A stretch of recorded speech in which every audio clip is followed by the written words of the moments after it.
Coming up on Good Morning KU, we have what it's like to contract COVID not once, but twice. And a look into the life of having a twin sister. All that and more coming up. Stay with us.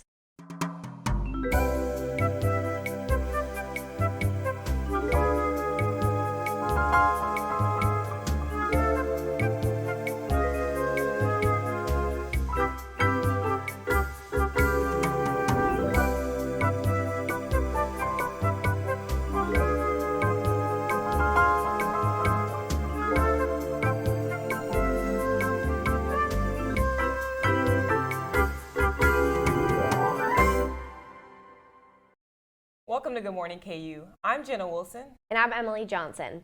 The career fair is today from 9 to 3. Although it is virtual this year, it is still such a great opportunity to meet with future employers and make connections. And on this day in 1918, the first case of the Spanish flu was reported.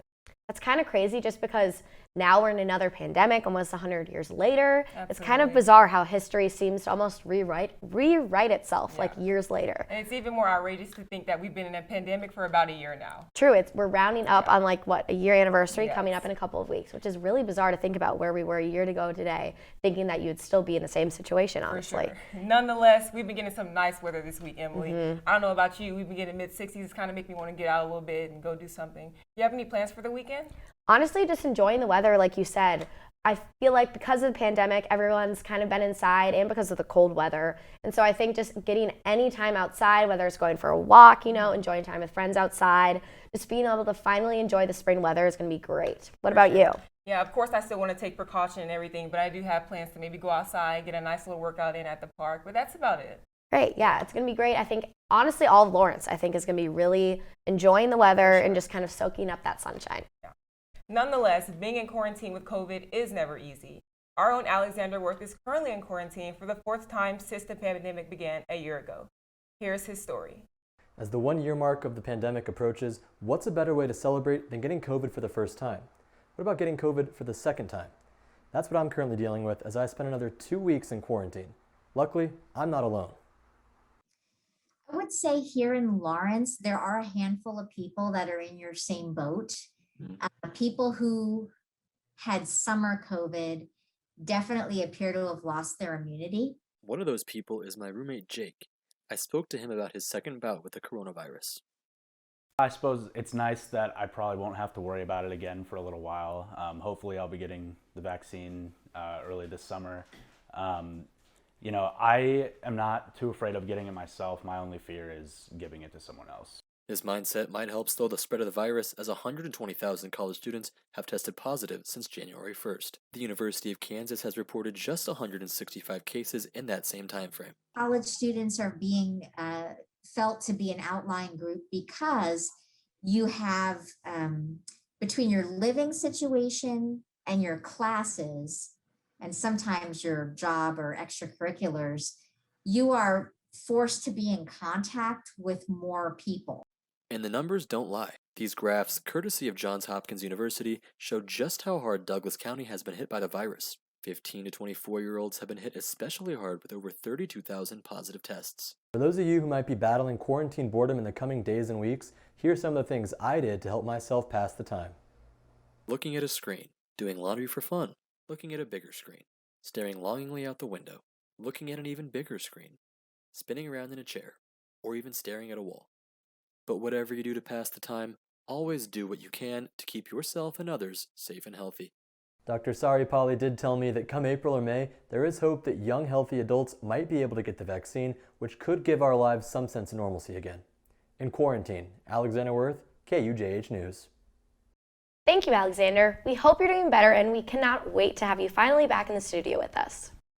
Well, I can only imagine what it's like having COVID, not once, but twice. Yeah, honestly, that must have not been very fun at all, but it must have been not very fun being stuck inside for honestly that long. Yeah. And after the break, we have an update on the Student Senate and our own producer, Miranda, interviewing her twin sister. Stay with us. For students searching for a way to stay active in an outdoorsy way, the City of Lawrence has bike trails running in every direction, and with the new bike share program, we can stay in shape as we tour the sights of our beautiful city. Clinton Lake is only a short 30-minute bike ride away from Daisy Hill and has the most incredible sunset location in all of Lawrence.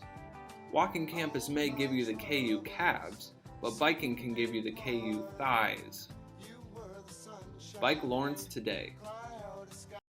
I'm here today with my sister and twin sister, Mallory, and she goes to college at Vanderbilt University. So we're about, 10 hours away from each other? About 9.5, yep. Yeah, good long drive. So we're going to talk a little bit about why we chose to go to different schools and being apart from each other. So talk to me a little bit about how we decided to go to different schools. We had both looked in kind of two completely different areas. I really liked Nashville because Audra, our sister, had gone to school at Vanderbilt, and I really wanted to be around that area.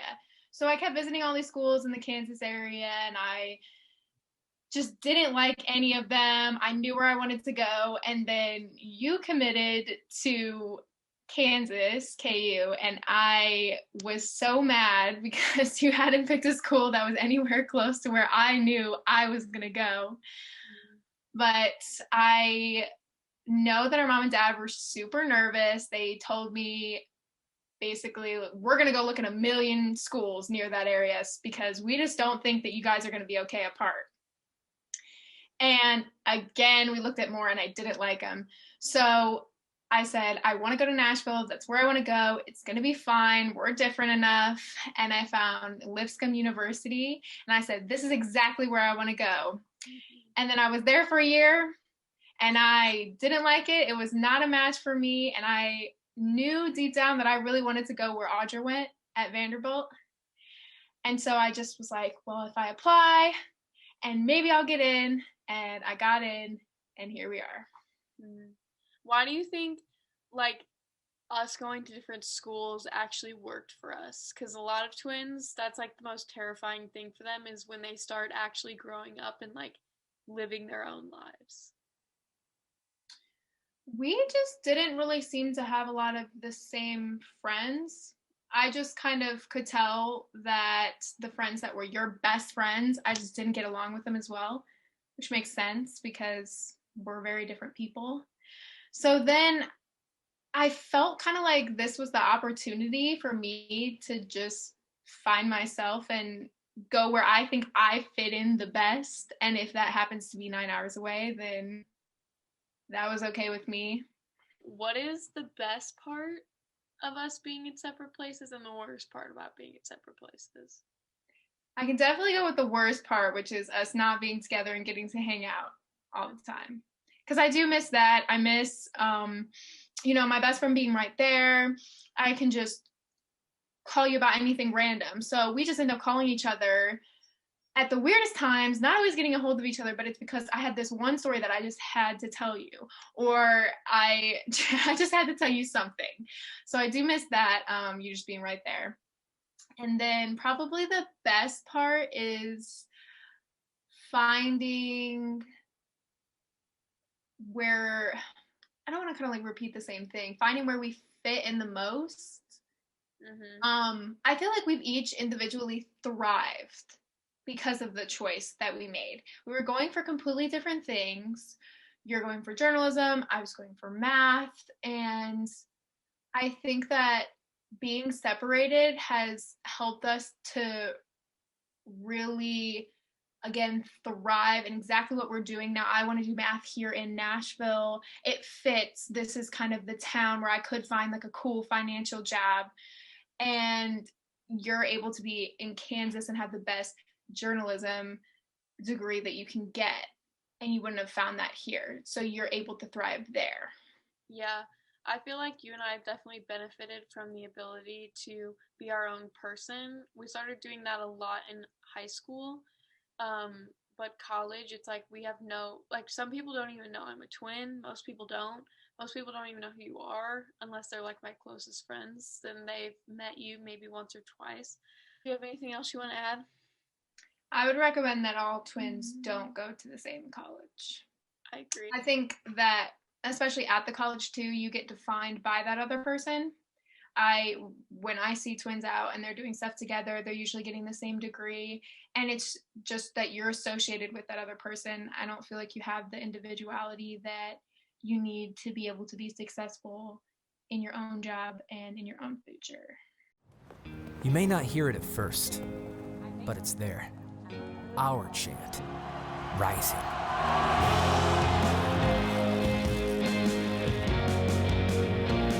On this summit, callings converge, voices unify into a chorus that sounds out for good, for greatness.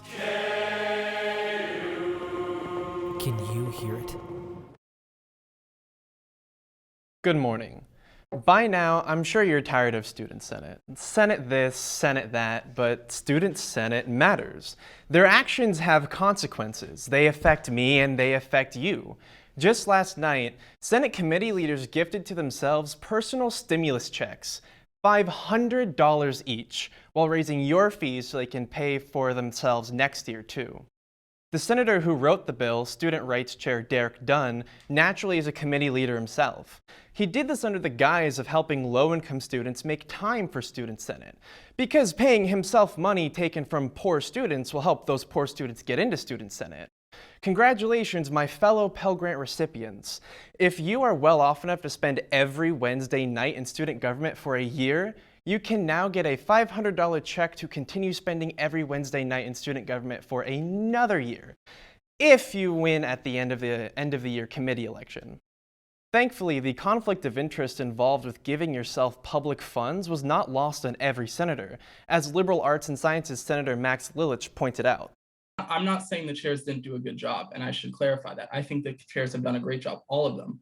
But they agreed to do this position voluntarily. So it looks horrible for Senate from an outside optics and internal optics to then just be like, oh, let's give ourselves money now. Like the precedent that this sets is if you think someone has done a good job within Senate, then they can write a bill to pay themselves. And I think that is not a good precedent or a standard that we should have. Sadly, the blatant grift of public funds isn't the worst of it. The $2,000 they're using to fatten their bank accounts come from a surplus left over from the summer semester, a surplus that could have been used to help students suffering from COVID-19 during their isolation at Naismith Hall, since all protections for students suffering from COVID-19 expired in October.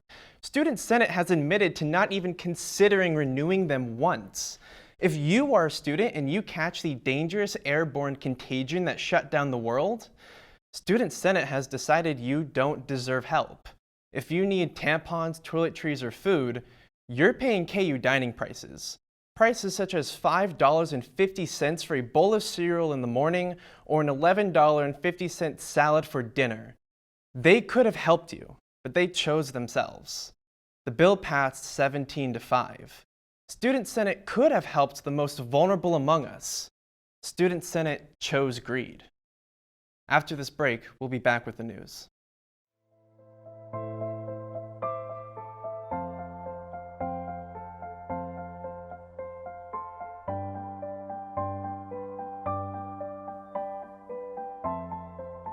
Why doesn't my skin look like theirs? Why is my nose so big? I'm never gonna look like those girls.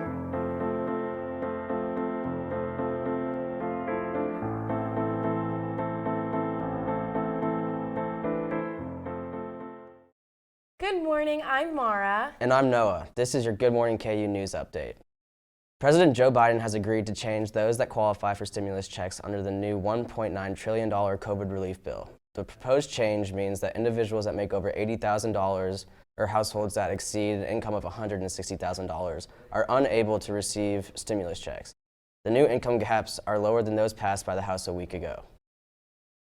FBI Director Christopher Wray faced questioning before the Senate Judiciary Committee earlier today about the January 6th insurrection on our nation's capital. This hearing marks the first formal statement from the FBI about the investigation. Wray told legislators the Bureau will not tolerate agitators and extremists who plan or commit violence. Teachers and childcare staff are now able to sign up for vaccine appointments after a push from the Biden administration. The goal is to get all educators their first vaccine by the end of this month, President Biden says that the U.S. is on track to have enough vaccines for all adults by the end of May. New York Governor Andrew Cuomo has been accused of making unwanted advances on 3 women in 2019. According to the New York Times, the third allegation against Cuomo revealed that he approached a woman at a crowded wedding reception in New York and inappropriately placed his hands on her body, among other things. From the Lawrence Journal World, a 4th grader from Baldwin is the winner of the Douglas County Spelling Bee. The event was held online this year, but that didn't stop Gabe Stedham from improving on his 8th place finish last year. Gabe said he studied an hour a day because he was upset about his finish the year before. Congratulations, Gabe. In big news for KU basketball fans, Sunrise Academy standout Grady Dick has committed to play for the Jayhawks in 2022. The 6'7" small forward picked Kansas over 7 other schools, including Baylor, Texas Tech, and Oklahoma State. He'll eventually join his teammates Kyle Cuff and Zach Clements in Lawrence. Big news. Well, that's it for our news update, but for more in sports, stick around, and after the break, Claire will have all the latest updates with KU Athletics.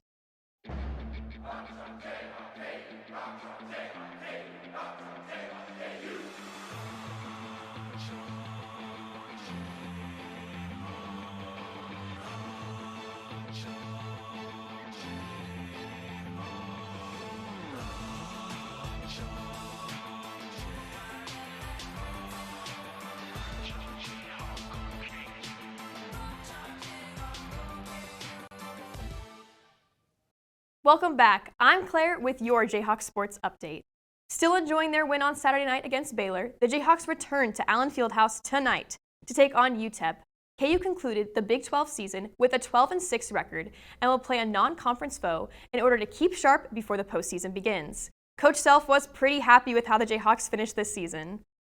You know, it doesn't mean it's not going to get you a ring on your finger or anything like that, but it's a big win, and you know, to finish 12-6 in the league, which, you know, I think worst case scenario. I mean, I guess mathematically it could be different, but that would probably put us in a position to be, you know, 3rd probably in the league. I don't see West Virginia losing 2, but we did good. We did well, and the players have handled everything great, and we did hit the bump in the road in January, and somehow the guys, we went through that period of time where we played with no energy and were duds, and somehow they kind of responded and got their legs back, and we've been pretty good since. You know, we didn't give the game away, but we could have easily won in Austin and really finished strong. But I'm really happy how we played tonight and how we finished.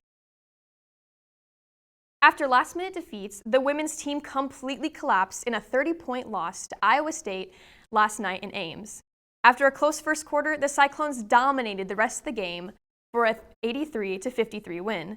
The Lady Jayhawks have lost 7 in a row and will close the regular season on Saturday night against Baylor, the best team in the Big 12. The baseball team's 4-game series this weekend against Lipscomb has been canceled because of COVID protocols in the Bison program. The Jayhawks are 3-4 on the season with a home opener against Omaha set for next weekend. The softball team is now 5-4 after a 10-8 victory over Texas Arlington on Sunday. After a slow start to the season, the Jayhawks won 4 out of the 5 last weekend in San Antonio. KU will be in Arkansas this weekend to play in the Woo Pig Classic. The tennis team knocked off Iowa State last Saturday at the Jayhawk Tennis Center.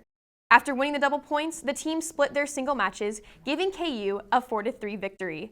Kansas now has 4 wins against the 3 losses this season and will head south next week to take on TCU and Texas Tech.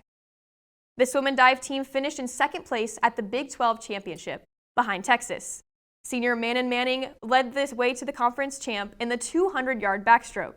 Manning will be the lone KU qualifier for the NCAA Championship on March 17th in North Carolina. And speaking of NCAA championships, the KU men's and women's track and field team will send 5 athletes to the indoor championship next weekend in Arkansas. The Big 12 Conference champions Alexandria Milinoff and Riley Anderson will be joined by Honor Finley and pole vaulters Zach Bradford and Samantha Von Hookey. Sports, after the break, Jade will be here to tell us just how long this great weather is going to last us. From adversity, we rose. We made history and became Pioneers, voyagers, champions, Jayhawks. And when our chant rises, haunting and hallowed, Jayhawks are telling the world what's near. Victory. Hi, welcome back to Good Morning KU. I'm Jade Steffensmeyer with your weather forecast for today. It's a beautiful morning out there, 51 degrees, abundant sunshine, and little to no wind out there. As we take a look at our satellite image, that's going to load here in a second, you can see that there's really no clouds in the sky right now. We're still waiting on that satellite image to load here. Yes, there it is. So clear skies across the entire state of Kansas here, and it's going to stay that way for the rest of today. We're going to look at the rest of today right now. Look, we're going to get up to 70 for our high this afternoon, and then those clouds are going to build up around sunset this evening. We're going to hit a low tonight of 41 degrees. Those clouds are going to continue to build, giving us cloudy skies for the rest of tonight. And then heading into tomorrow, we're going to be a little bit cooler than today, 57 for our high, but still very seasonably warm for early March this time of year. Heading into the weekend, we're going to be in the low 60s. We're going to get down to 38 on Saturday, a little bit cooler, but if you have any outdoor plans you're wanting to do, get outside and do them this weekend. It's going to be absolutely gorgeous and lots of sunshine. Looking at the rest of the country right now, we're going to be in that area of 15 to 30 degrees above average. It's warming up all across the nation, and we're lucky enough to experience that weather right now. And that's definitely going to show in our 7-day forecast that we have. We're going to be in the 60s and 70s for the foreseeable future, at least. We're going to get up to 70 next Tuesday. Wednesday, we have a slight chance for showers and a little bit of wind Tuesday and Wednesday. And then Thursday, we're going to be back in the 50s. But that's all we have for you today on Good Morning KU. Thanks so much for watching, and we'll see you next week.